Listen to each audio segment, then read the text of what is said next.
Olá, vamos falar um pouco sobre casas astrológicas. Esse é um assunto que não é tão comum na mídia, né? As pessoas não sabem tanto sobre casas astrológicas. Então, Juarez, o que são casas astrológicas? Olha, de uma forma bem simples, os antigos caldeus, eles conceberam essa questão das casas astrológicas, porque antigamente não tinha.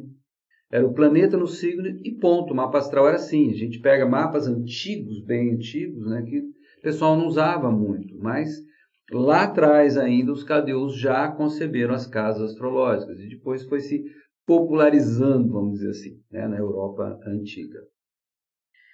E como é que os caldeus fizeram? É simples. Existe aquela questão da reverberação, né? Da oitava, da oitava, da oitava. Né? Então, por exemplo, lá nos vídeos passados, nós aprendemos que nós temos, por exemplo, 7 planetas, né? Depois a gente vai falar de um por um logo na frente, ok? Mas dentro dos 7 planetas existem 7 subníveis.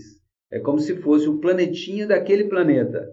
Da mesma forma, os caldeus eles pegaram o dia, as 24 horas do dia, e dividiram em 12 partes a semelhança da divisão do ano em 12 signos. Deu para entender? Então, em astrologia a gente fala que isso é a analogia do signo para casa. Existe uma, entre aspas, regência, né?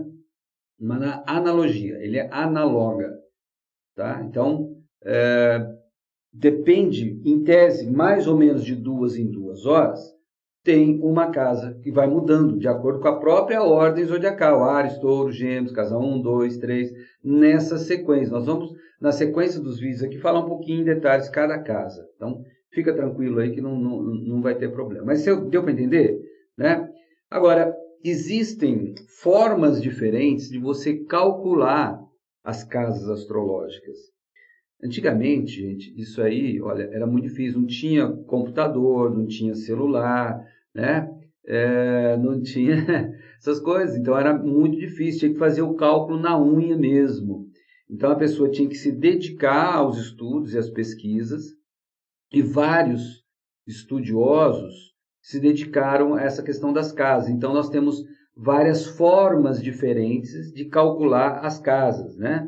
A mais simples é as iguais, né? As casas são iguais, ponto. Né? Mas tem regiomontano, porfírios, tem vários sistemas de casas diferentes que o astrólogo, na prática, ele vai ver qual que para ele tem mais a ver.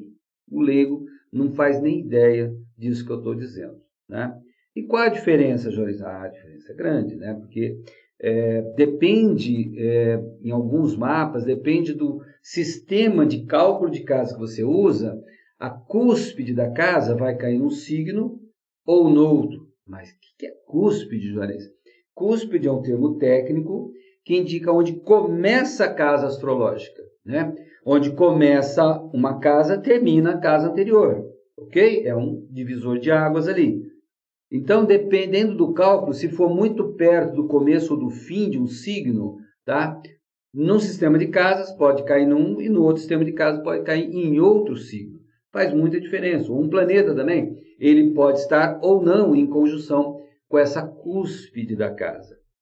Algumas casas, algumas cúspides, têm nomes especiais, são famosas, né? O mais conhecido é o tal do ascendente, tá? O ascendente é a cúspide da casa 1. Nós temos o meio do céu, que é a cúspide da casa 10, tem o descendente, que é a cúspide da casa 7, e o fundo do céu, que é a cúspide da casa 4. Tá? Então, há essas pequenas diferenças, são pequenos detalhes com relação às cúspides das casas. Então, mais ou menos é de 2 em 2 horas. Uma outra e última informação importantíssima. Fora as casas iguais, que não é cálculo, né? As cúspides, o tamanho das casas mudam de acordo com a posição geográfica que a pessoa nasceu ou que o evento aconteceu em termos de astrologia. Quanto mais perto do Equador, mais as casas tendem a ser iguais. Porque em astrologia, os signos têm 30 graus cada um, ponto. Astronomia não, né? As constelações têm tamanhos diferentes e coisa e tal, mas em astrologia os signos são 30 graus cada um. E astrologia, as casas, se forem iguais, são 2 horas cada um e ponto, né? Mas dependendo do cálculo, elas podem ser maiores ou menores e dependendo principalmente da distância que a gente tem do Equador, tá? Então uma casa pode ser maior e a outra menorzinha. E isso acontece, ok? Continuemos os nossos estudos.